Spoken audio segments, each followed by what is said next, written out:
Congratulations, Errol Spence, the truth. United States former Olympian, arguably the best fighter in the welterweight division in the world. In some circles, there is no argument. Tonight was his night. Went over to Sheffield, England to recapture the IBF welterweight championship that Sean Porter lost to Kell Brooke some time ago. And it went over there to England, and now we've got it back.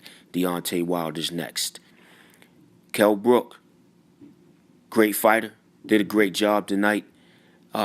First round, started out jabs primarily. Kell Brooks countering over top of the jabs of Errol Spence. Errol Spence slipping under Kell Brooks' jabs and committing to the body work as he normally does. He's a tremendous body puncher. Errol Spence was not shy. He commenced to punching out of the clinches rather than being safe in the clinch and allowing the referee to break it up, which was good to see. Round two, Spence controlled the center of the ring, had a tight guard, walking Brooke down into the ropes and catching most of the punches on the gloves, likely trying to fatigue Brooke, it looked like, so he could commence his attack. Round three, Errol Spence opened up and started throwing combinations to the body and head, punching out of clinches. Kell Brooke adjusted to the pace and changed to his game strategy to return some of the same hard shots to Errol Spence. So both guys opened up pretty good in the third round, and Kell Brooke landed a pretty good right hook to the head of Errol Spence, which might have been the best punch of that round. Round four, Errol Spence switched to countering primarily for the first half of the round, slipping Kell Brooke straight shots to the head and countering with left hooks to the body. Brooke seemed to be like he was ready to get it on, so he obliged with seeing the rhythm of that round, and he started countering with uppercuts and a couple flush right hooks to the head of Errol Spence, which seemed to start doing a little bit of damage. And round five was the round that everyone always wants to see. This was a display of combination, taking risk, and just going for it. Both fighters looked like they threw every punch in their arsenal to see what they could land and what could be successful. This was a very entertaining round of just straight up fighting. Round six, Spence slips, and the crowd thought that he got wobbled, but it was just a slip.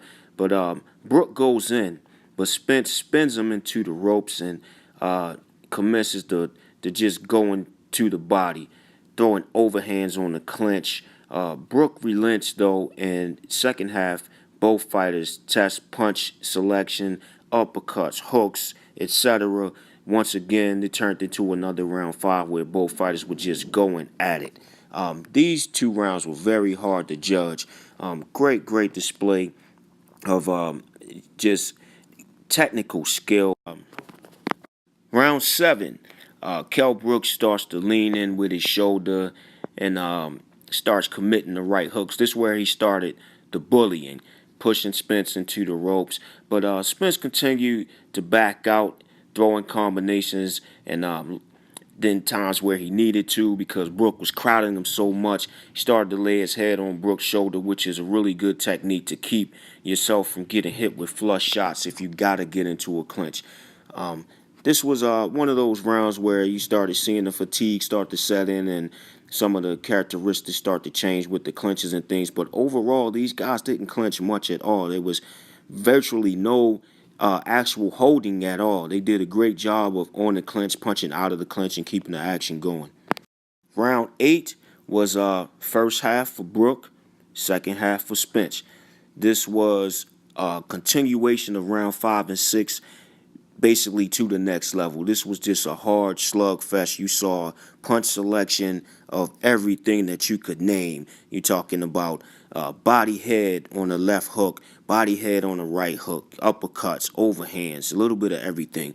Excellent round of boxing, display of skill, and great entertainment. On to round nine. Now the ninth round. Kell Brooke has a swollen left eye, and as we know, he's had surgery. His face kind of looked like, to me, like Diego Corrales, rest in peace, Diego Corrales, in some of his most entertaining fights. But he had a swollen left eye. He slows down in the last minute of the ninth round. Spence sees the pace change, throws Brooke on the ropes, lands right hooks upstairs, downstairs. Brooke looked worn, and it appeared that he was going to be out of there pretty soon, but it didn't seem to be the eyes. It seemed like the punishment was starting to take a toll on him, and then he makes it through the round, and we move on to round 10. My expectation was to see him out of there in the 10th round from fatigue and body punches. Round 10, Spence smells blood, plain and simple. He saw the end coming, and he went for it. He goes for the kill. Brooke looked to be ready to go. He was dropped with an overhand right, but he gets back up. He digs deep, and he begins to return punishment. This was a great display of a true champion, defending his title, going out on his shield. Kell Brooke fought his way back into this round. Of course, he's down. It's a 10-8 round at this point, but he wanted to try to even the score. Was obvious. You know, he pulled out everything in his arsenal and continued to fight back. But that round did go to Errol Spence. Round 11, 12-round fight. We're close to the end. Appears it could go the distance. Not so. Kell Brooke lands a left uppercut that looks like it could put him back in this thing, but at this point, the punishment had taken its toll. Kell Brooke's eye was not fit for this fight. He's in agony. His eyes almost swollen shut, and he's damaged. Errol Spence, smart as a boxer, keeps touching that eye, and Kell Brooke keeps touching it with his glove, so it's obvious that it's bothering him. Finally, he takes a knee. He can't see. He's smart enough to know that his health is more important than this one fight. You live another day. The fight is stopped because Kell Brooke cannot continue. Excellent, excellent fight. I would love to see these two guys again. But today was Errol Spence's day. He wins the IBF Welterweight Championship, brings it back to the United States, and we will see what's next. Of course, he's been calling Keith Thurman out for quite some time, and he made it clear tonight that he wants to see Keith Thurman and get the unification process underway. We shall see. Great fight, Sheffield, England, and we wish Kell Brooke the best on his recovery and improved health. And once again, congratulations to Errol Spence, the truth, whose name now should be True Grit. I don't know how many times he said True Grit tonight.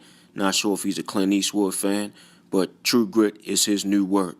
Errol True Grit Spence, congratulations.